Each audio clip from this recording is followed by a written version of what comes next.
जय हिंद, नमस्कार। मैं अंबर जैदी स्वागत करती हूँ आप सबका एक बार फिर से हमारे आज के कार्यक्रम में। और जैसा कि आप सब जानते हैं, प्रधानमंत्री मोदी आज साइप्रस के बाद G7 समिट के लिए कनाडा गए और वहाँ पर G7 लीडर्स से मुलाकात हुई। हालांकि G7 जो समिट होने वाली थी वो G7 ना होकर G6 ही रही, क्योंकि प्रेसिडेंट ट्रंप काफ़ी हड़बड़ी में उस समिट को छोड़कर निकल गए। और प्रधानमंत्री मोदी वहाँ पर मौजूद थे, क्योंकि हालांकि भारत G7 का मेंबर नहीं है, लेकिन मेंबर ना होते हुए भी एक खास मेहमान के रूप में प्रधानमंत्री मोदी को वहाँ पर आमंत्रित किया गया और कई सारी अहम बातें हुई। लेकिन जिस तरह से प्रेसिडेंट ट्रंप G7 समिट को छोड़कर गए, उससे कई सारे बड़े सवाल, हालांकि हड़बड़ी में वो जाते नजर आए। और बहाना उनके जाने का ये था कि क्योंकि ईरान इसराइल जो कॉन्फ्लिक्ट है वो काफ़ी एस्केलेट हो रहा है, इसके चलते उनको इमीडिएटली जाना पड़ रहा है। लेकिन इसको लेकर कई सारे पहलू सामने आ रहे हैं कि क्यों प्रेसिडेंट ट्रंप अचानक से G7 समिट छोड़कर चले गए, क्योंकि काफ़ी अहम समिट ये मानी जाती है। इन्हीं सब सवालों पर बात करेंगे और बात करने के लिए हमारे साथ मौजूद है उमेश जी। बहुत बहुत स्वागत है आपका। जय हिंद, नमस्कार। जय सिया राम अंबर जी। जय सिया राम। उमेश जी, अब प्रेसिडेंट ट्रंप जिस तरह से G7 समिट को छोड़कर गए हैं, उसको लेकर बड़े सारे सवाल और कई सारे पहलू निकल कर आने हैं। आप किस तरह से देखते हैं प्रेसिडेंट ट्रंप का G7 समिट को छोड़कर जाना? क्या वाकई में ईरान इसराइल एस्केलेशन के चलते वो छोड़कर गए, या इसके पीछे और भी कुछ वजह हो सकती है? किस तरह से आप देखते हैं इसको?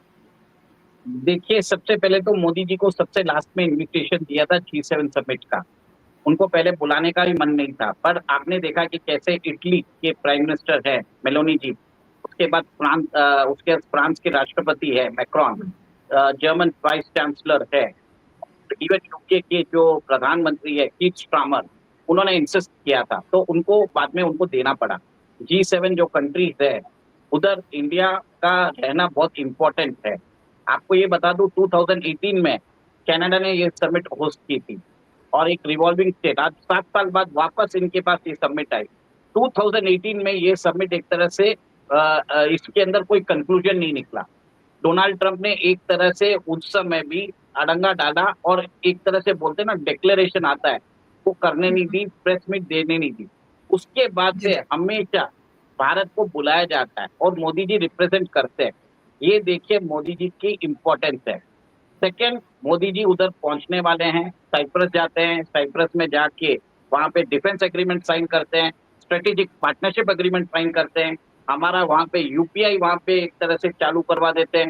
भारत और साइप्रस के बीच में जो गिफ्ट सिटी और साइप्रस स्टॉक एक्सचेंज का जो है, वहां पे डीलिंग्स चालू कर देते हैं, मैरीटाइम ट्रेड एग्रीमेंट चालू कर देते हैं, मैरीटाइम एक्सरसाइज चालू कर देते हैं।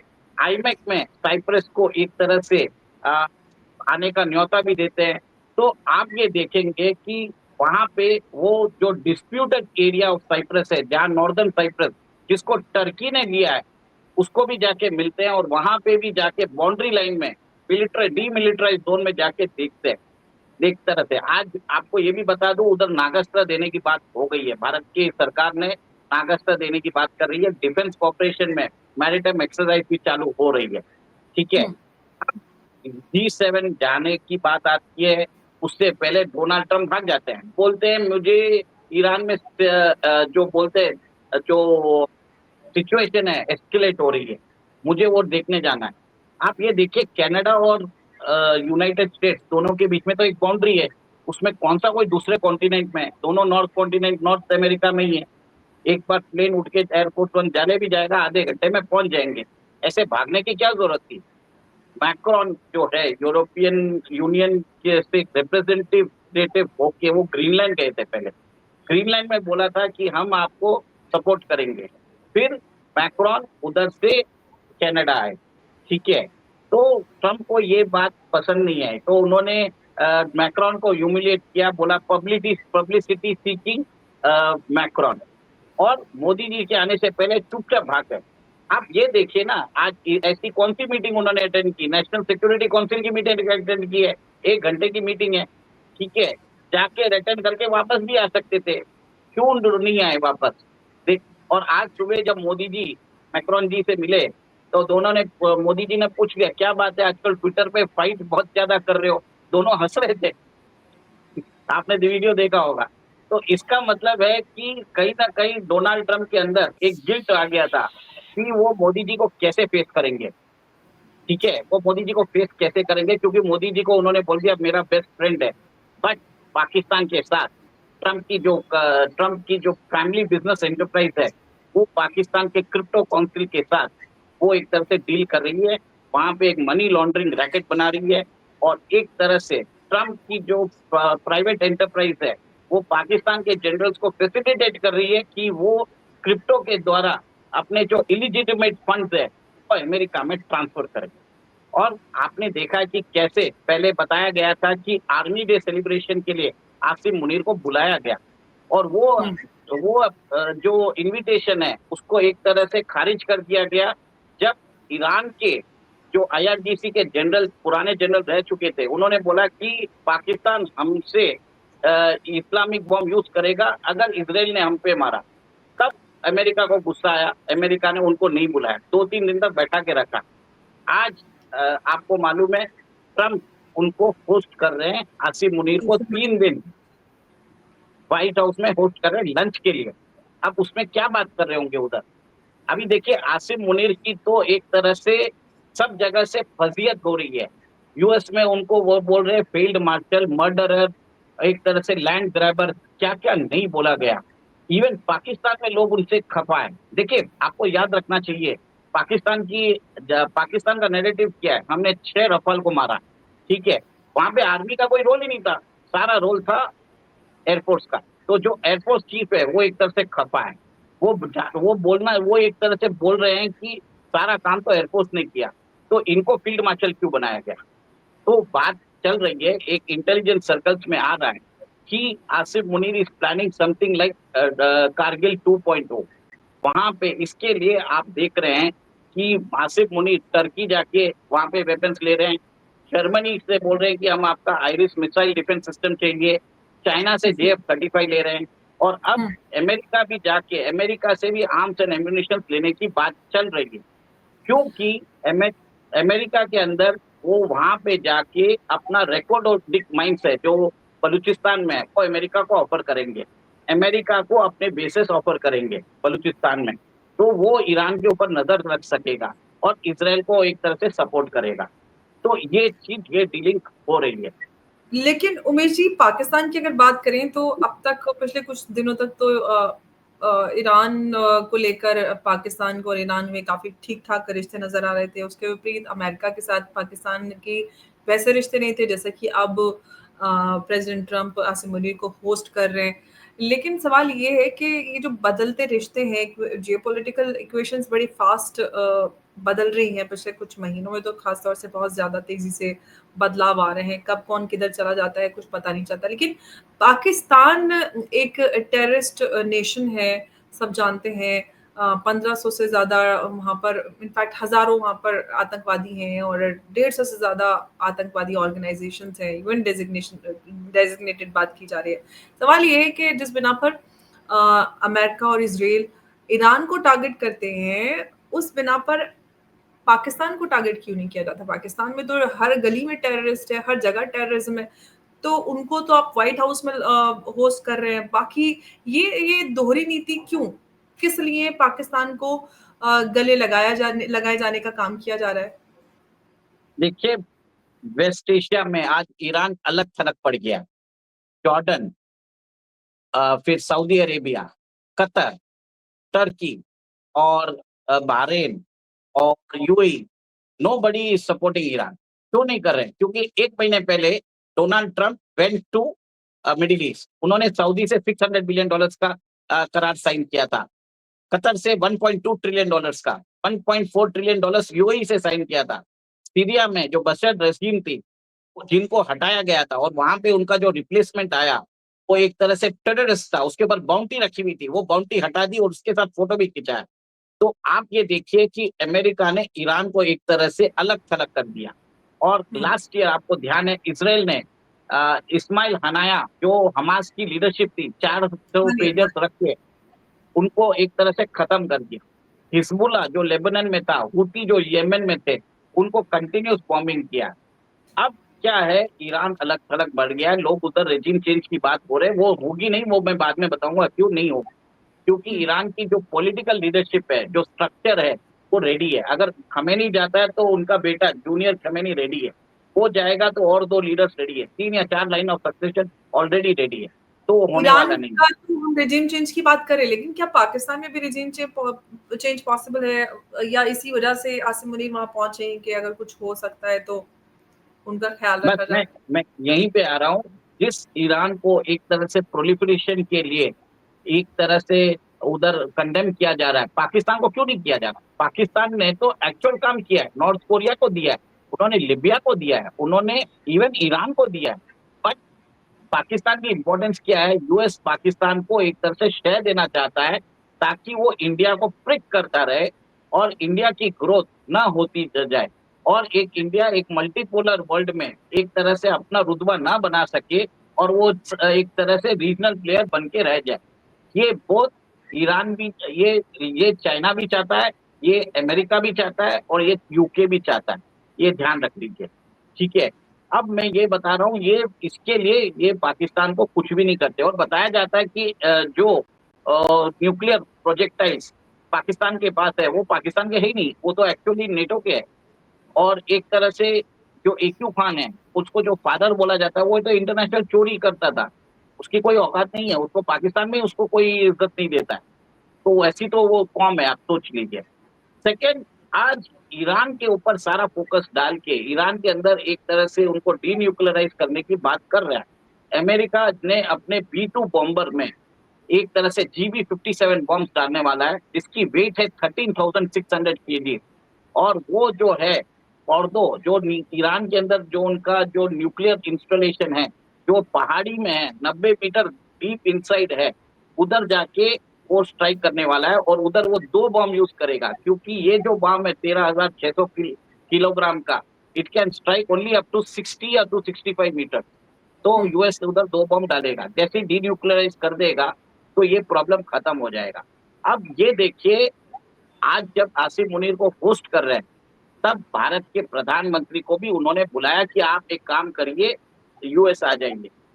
इंडिया ने बोला कि हमारा शेड्यूल नहीं है अभी, हम आप हमारे पास बहुत सारे काम भी है, हम अभी नहीं आ सकते। और क्योंकि कहीं ना कहीं भारत शायद मान भी जाता अगर आसिम मुनीर को वो होस्ट नहीं करते।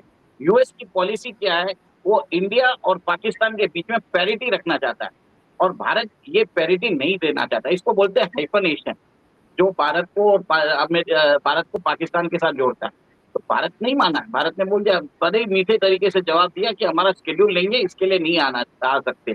ऊपर से प्रधानमंत्री मोदी जी ने बोल दिया कि आप क्वाड समिट के लिए आपको आना है अगस्त या सितंबर में, प्लीज आ जाइएगा, हम आपको बता देंगे, जो ट्रम्प ने एक्सेप्ट भी कर लिया।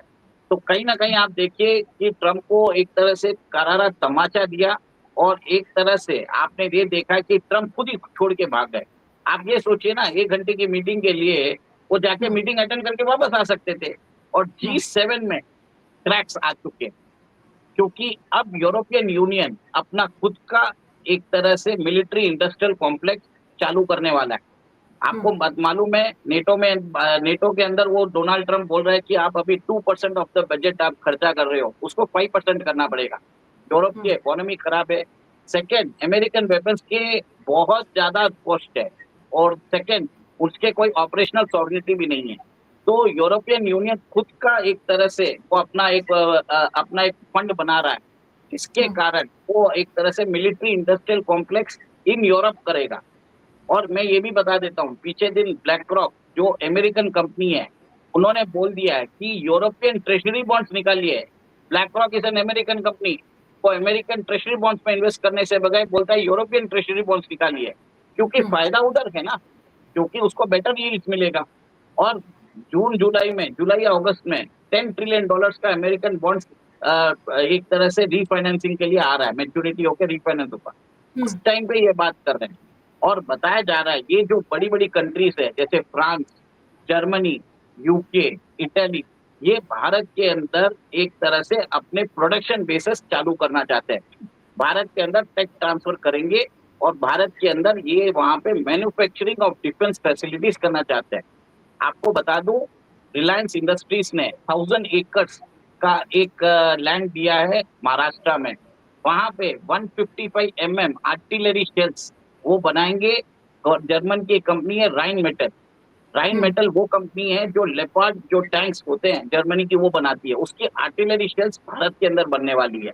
1000 acres is one of the largest military complex in Asia, ये बता देता हूँ।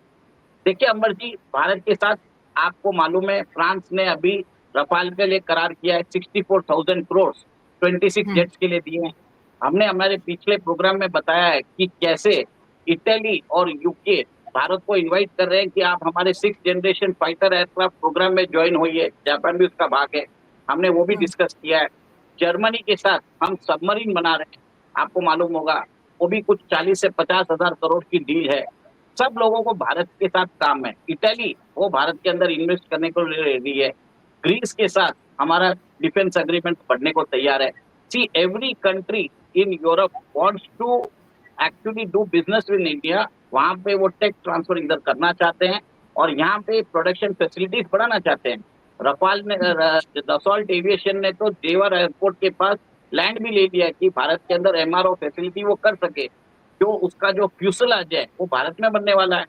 तो हम्म। इसके लिए मोदी जी उधर गए हैं और कहीं ना कहीं आप ये देखेंगे अब क्रैक चालू हो गया बिटवीन इन G7, क्रैक हो गया नेटो के अंदर। इसका एक चीज देखिए। और देखिए उन्होंने क्या बोला, मैं आप यूएस नहीं आऊंगा, मैं क्रोएशिया जाऊंगा। क्रोएशिया क्यों जा रहे हैं? Croatia is one of the very much important country in the eastern Europe. वो एड्रियाटिक सी के पास है, वहां पे भी जाके वो एक तरह से वो इकोनॉमिक कोऑपरेशन या कुछ ना कुछ बात करने वाले हैं। और क्रोएशिया जो है वो एक तरह से आईमैक को भरोसा नहीं है, आईमैक को उधर तक भी ले जाए, वी नेवर नो। ठीक है, और आईमैक जो है पीआरआई को एक तरह से काउंटर करने के लिए बनाया गया है। और इसमें फायदा सारी कंट्रीज को है, जैसे यूएई को भी है, सऊदी को भी है, इसराइल को भी है, साइप्रस को भी आएगा, ग्रीस को भी आएगा। अब क्या भरोसा कि ग्रीस से क्रोएशिया भी ले जाए, इसके लिए वो उधर गए हैं और वो कल जाएंगे। और आप जिस जिस गर्मजोशी से सब लोगों ने मोदी जी को स्वागत किया है, हम्म। इससे मुझे लगता है कि डोनाल्ड ट्रंप डर के भाग गए। डोनाल्ड ट्रंप को एक तरह से स्नब दिया, खरी खोटी सुनाई है उनको। और एक तरह से मेरा एक और एक चीज मानना है, आसिफ मुनीर इज प्लानिंग कारगिल 2.0। हमें एक तरह से हमारी सीमा की चौकसी बढ़ानी पड़ेगी। कारगिल 2.0 करके वो ये जो कश्मीर इश्यू है इसको इंटरनेशनलाइज करना चाहता है और जो उसका खोया हुआ रुतबा है वो बढ़ाना चाहता है। यही काम मुशर्रफ ने भी किया था, आपको ध्यान होगा। तो कहीं ना कहीं आप ये देखिए कि we have to be very much. भारतीय सरकार ऐसे भी तो आपने देखा होगा कि वो चुप नहीं बैठी है। कहीं ना कहीं जैसे आपने देखा होगा कि वहां पे सीमा पे चौकसी बढ़ा दी गई है। इंडस वाटर के अंदर हम अपना कैनाल बना रहे हैं, हम तो बोलेंगे एक बूंद पानी नहीं देंगे, हम तो हमारी जो राजस्थान की धरती है उधर पानी पहुंचाएंगे, पाकिस्तान को नहीं देंगे। और भारत ने तो अमेरिका को भी बोल दिया है, all the future acts of terrorism will be considered as war, there is no going back. तो कहीं ना कहीं भारत अपनी ऑपरेशनल सॉवरेनिटी, अपनी जो सॉवरेनिटी है उसकी बात कर रहा है। जब चाहे हम अपने डिसीजन अपने हिसाब से लेंगे, हम अमेरिका का डिक्टेशन नहीं सुनेंगे, ये बात की है। ठीक है, भारत अलग थलग पड़ गया है, कोई प्रॉब्लम नहीं है, पर झक मार के डोनाल्ड ट्रंप को आना ही है भारत के पास। रो के आएंगे या हंस के आना है भारत के पास, तब हम उनको एक तरह से ठीक कर देंगे। मोदी जी को मालूम है कैसे उनके क्या बोलते हैं लीवर को कैसे कट करना। टाइट करना है। हाँ, लेकिन उमेश जी, पाकिस्तान को जो इतना लड़ाया जा रहा है अमेरिका के द्वारा फिलहाल, उसके पीछे अमेरिका को टारगेट करना भी एक वजह हो सकती है। ना सिर्फ ये कि इंडिया तो मतलब सेकेंडरी ऑप्शन, सेकंड या थर्ड उसमें लेके आएंगे, रशिया है, उसके बाद कहीं आके इंडिया का नंबर आता है अगर उसको मतलब टाइट करने की बात आती है।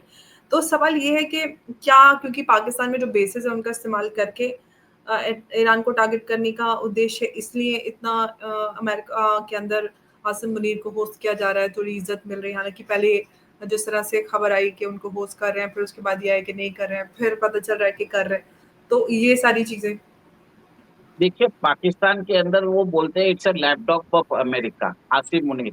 ठीक है, जब मर्जी आया बुला लिया कि ठीक है आके भाई बैठ जा, तो उसको फिर बोल दिया चुपचाप जाके अंदर बैठ जाओ, वो अंदर जाके बैठ गया। आज उसको व्हाइट हाउस में बुला रहे हैं, बोले कि थोड़ी सी इसकी शानो शौकत कर लेते हैं ताकि इसकी भी इज्जत बची रहेगी, नहीं तो उसको लेकिन आपको पाकिस्तानी काफी विरोध करते नजर आए आसिम मुनीर का अमेरिका के अंदर। उसको फ्रॉड बोला है, उसको फील्ड मार्शल बोला है, फ्रॉड मार्शल बोला है, ऐसी हालत कर दी है उसकी।